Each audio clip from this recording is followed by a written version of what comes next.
Hey, what's up you guys? This is Haley here from Should You Buy It? And I've never done one of these videos before, but I really do like doing these talk down and, or sit down and talk videos, talk down and sit videos to you guys. But I just thought since the end of the year is coming up, I've been seeing a couple YouTubers doing like a year in review for them. And I just thought I would do one for myself because this year has been a huge year for me. The year of 2015 was probably the best and worst year of my life, and a couple different reasons. So I'm going to be warning you, there's going to be probably a lot of crying in this video for a number of reasons. So I guess let's get started. So this year, Christmas last year was really great, really well. Everything went super fine and super dandy. So this year started out somewhat okay, but about a week into the year, or actually pretty much starting out the new year, my cat Sam got really sick. And this was a sickness that he had gotten when I started college. So when that happened, he stopped eating. So my mom called me, and this was about 4 years ago.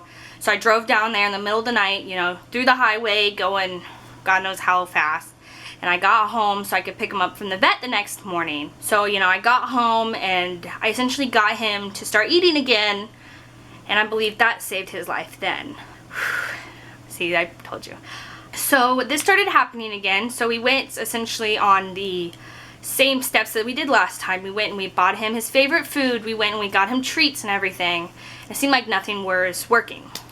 So we took him to the vet on a Thursday. I think it was the first Thursday of the month. I'm not for sure about dates right now. We took him to the vet on a Thursday, and the vet said there's a mass on what they believed was his kidney. They said it's no big deal. He's probably just not feeling good and not eating. They said make an appointment for Monday and we'll do an ultrasound. So we made the appointment. Monday came around and they did the ultrasound and they took a biopsy. And with the ultrasound, they figured that it wasn't on his kidney, that the tumor or the mass was around his intestines, and as it was growing, it was shrinking his intestines so nothing could pass through. So he was full, his stomach was full, so that's why he wasn't eating. It's because he didn't think he needed to eat because the food was all still there, his body wasn't able to digest it. So they said, we'll send this off and we'll see exactly what this is. So 3 days passed, and he got worse and worse. He wasn't eating at all. He stopped drinking, because at least then he was somewhat eating. We could get him to eat like tuna juice or drink tuna juice, and he just withered away. So on Thursday, even before we got the call from the vet, we decided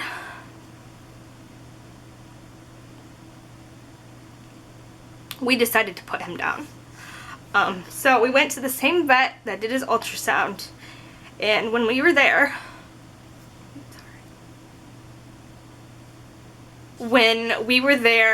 they found out it was lymphoma, and that within the last couple days it had pretty much just taken over. And I have cotton balls. I don't know if the vet would have found it on Thursday and they would have just done the ultrasound then and then sent off the sample, and on Monday we could have known, because on Monday he was pretty good, and then just those 3 days, I mean, he wasn't getting any nutrients, and within 3 days without drinking anything, you know, you die. So it was just a whole thing. If he wouldn't have probably made it through surgery if we would have done it, because the surgery was an option. But he probably wouldn't have made it because he was so malnourished from not eating. So we put him down then. He was my baby. We had him for 13 years. It would have been 13 years last October. So we had him for about 12 and a half. And he was mine. He was my favorite. He would, when I would come back from college, he would get mad at me because I wasn't home already, and it would take him about 8 or 12 hours to stop ignoring me. It was pretty funny. He wouldn't even look at me. I would pick him up and he would like look the other way. And, you know, by that night, he would come and sleep with me. And then when I started to pack to go back up there, he'd get mad at me again. It was really funny. So, I'm just glad, or he was the first pet that essentially I've had to put down.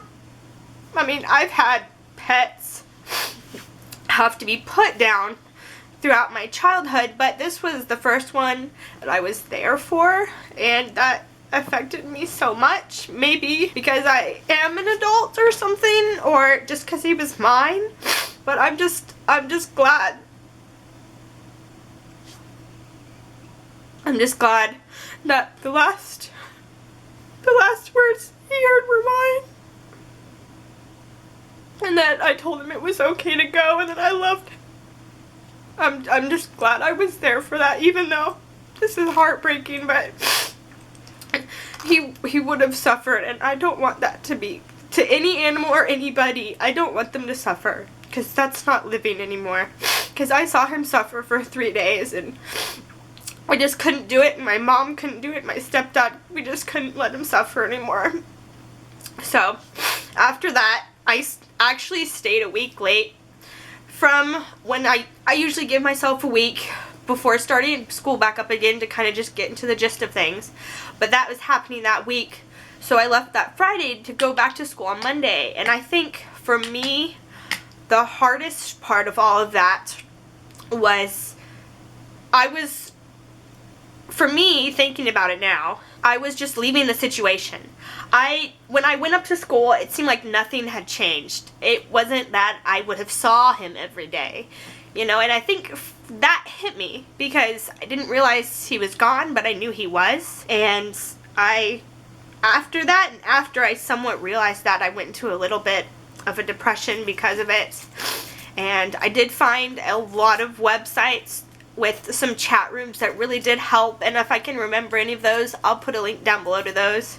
But one of the chat rooms, or one of the people on the chat rooms, and these people were all super nice, and even if you didn't just recently lose a pet, you could go on there and you could get support and you can give support. I mean, I went on there a couple times afterwards and gave support to a lot of people because that's what I received support, so I thought I should give it.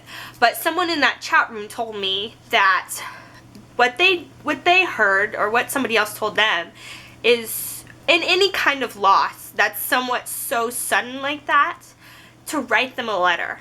So I wrote Sam a letter, you know, detailing everything. Not everything, but, and then you find a symbolic way for you to send it to them. So I'm not a huge religious person. If you guys have been on here for a while, you might know that, or you might not. I'm not a huge religious person. I've never had, you know, God come and tell me he's real, or I've never not had him. I'm one of those people that's got to see it to believe it. So I found my religious way of burning this piece of paper, and it sent him up there. So that's how I somewhat got more, not getting over it, but more acceptance. And that's essentially how I dealt with it. Probably the hardest part was when I went home for the first time and he wasn't there. He is buried in our backyard, and it is marked so I can go visit him, and we're actually just about to hit the year anniversary, which I can't believe it's been a year. But the first time I went home, probably about 6 weeks later, and he wasn't there, was probably when it hit me the most. Oh, he's not here anymore. Like, I maybe thought it was a bad dream or something. But that started off my year pretty crummy. But it gets better. In March, I did turn 22. 22 is not really a milestone. 21 was, but not really 22. So, essentially March happened. You know, school went fine all the way till May. I will tell you this story. So, I graduated early May, and I thought I had everything set. My advisor through college said, you are set to graduate. You will walk May if you you pass all your classes, etc. So I get a call from my advisor about April 1st, right? And he says, you're 2 credits short of walking to graduate. And I said, what do you mean? He's like, we miscalculated. You're 2 credits short. And I was like, are you kidding me? So I'm like, what do I do? There is no weekend classes left, because you can do a weekend class and get a credit hour. Or I just done that. There are no weekend classes left because it's too close to graduation. With that amount of credits, I would have graduated. I would have walked in the ceremony, but I wouldn't get my certificate because I would have to wait till the next semester and take like 2 online classes. So I was like, this can't be happening. And I said, do I need it in a special category? Because you have to have categories. At least our school did. So you'd have X amount of like math or X amount of this, and you know, they break down weird. He said no. So I said, do I have, he was looking at my essentially, what do they call it? Degree audit. And I was like, do I have a college algebra class on there? And he said, no, you don't have one. And I said, I've got one from high school. I never what's it called? Not transcribe. I never essentially changed, because it was I took it in high school and I got a college credit for it, 3 hours. And I never, what's it called? I never sent it to that school for credit. Never sent it to my college. And he said, that'll be perfect if they can pull this off. So I call the college that's at, and I call Webster, and we get this all worked out in probably a week and a half before graduating from college. It's on my transcript, and I was steer clear, and I almost had a heart attack because I'd been working so hard because I've been taking extra classes each semester to graduate in 4 years instead of 5. And I was like, if this happens, I'm going to be so mad. But it all worked out. So I graduated from college this year, and I got my Bachelor's of Arts in Video Production and Photography. So I was pretty happy about that. That was super duper dope. Totes my goats excited. From there, I just worked some little odd jobs, and then in July I moved back down to Springfield, where I am now, which was okay. Ethan got a little job here, and then I got a job here as well, and I started that in the late-ish July as well. So July somewhat was another rough month for me. When I actually moved down here, probably about a week and a half, or not very much longer, my uncle was put into hospice, which for the last about 3 years he's been fighting a really, really aggressive cancer that essentially started in his throat, and then it moved into his tailbone, and then it moved everywhere. But I guess when it's in your tailbone, you can't do radiation, you can only do chemo, which, I guess because of the tailbone, I'm not for sure, but so that didn't really help out with anything. So he was put into hospice, and I went and visited in the hospital every single day. Every day, except for one day, because I would be up there till like 10 o'clock, and I'd come home, take a bath, go to bed, wake up, go to work, etc. One day, it was a Friday, I remember this. I was like, I'm going to go home, and I'm going to take a nice long bath, and I'm just going to relax, and then tomorrow I'll go back up to the hospital. So I'm in the bathtub, and I get a call from my dad. And I'm like, oh great, I know what this is. I've been dreading this call for the last 3 years, and he had passed. He was in hospice for 12 days. Originally they only gave him like 5 to 7, so I guess that was a good thing, somewhat yes and no. So I was like, okay, I'm in the bathtub, I've got shampoo in my hair, I'll wash this out and I'll come down there. So I did. It was a happy, see, I promised crying in this video, but it was a happy, not a happy passing. Nobody's happy when someone dies, but you're just happy they're not suffering anymore. And he had been fighting this for a long time, and I knew he had been fighting this because his first grandson was actually born probably a year and a half before he passed. That was what he was fighting for. Oh God, oh, I hate this. My aunt was very strong. She had been by his side the entire time for the last couple of years. She saw him suffer. So it's kind of like, you don't want them to suffer anymore. I've only got cotton balls here. But this is funny. So he was one of those people that would like tell you to shut the hell up or whatever to his kids. And we were all kind of in the hospital room, and his son, who's my cousin, went down to give him like a last kiss, like on the forehead. And this made me laugh. When he leaned over, he hit the hospital bed controls because he was laying flat, and it started to rise, and it scared the living crap out of all of us. And it was so funny. We sat there and we laughed because that's something he would do. That is something that he would do just to scare the living shit out of you. And it seemed like that was him. So his funeral was later that week. It was that Sunday. Went blah blah blah. It was really good service. Really good memorial. I thoroughly liked it. It was him. You know, it wasn't really anything preachy because he wasn't. Our whole family, at least that side, my mom and my uncle really aren't either. We're not really religious. We never have been. So we didn't really want a religious funeral. So we didn't even have a pastor or a preacher talk. It was just my Aunt Lorlee that, you know, did all the talking. So that was a really good service. After that, everything was a-okay and everything went down pretty well. November 1st or 2nd, Ethan moved to Chicago, and because he got a job up there. So probably after my lease is done here, I will be moving there as well, just to essentially get a better job in my field. I don't mind where I am now, but it's not what I went to school for. So I would like to probably do something that's in my field so I can use that expensive piece of paper on my wall. So essentially after Ethan moved in late November, my grandfather passed, which it was on my dad's side, and I really didn't know my grandfather. Probably the last time I'd seen him was, let's see, it was my sister's high school graduation. So 2008. So yeah, he probably didn't even know my name. It'd been 9 years. 9 years. So, didn't really know him, wasn't really that, you know, didn't really want to go to the funeral, but my father asked me to go, so my sister and I went, and it was, in my opinion, it was a horrible funeral. I mean, I don't know, maybe because it's not maybe because I'm not a religious person, but they started talking, and now this makes me mad because they should have known, because he passed of cancer as well. I have no idea what kind of cancer, but one of the preachers started talking about how cancer can take a person away and it can make you not be able to see them again and like all negative stuff.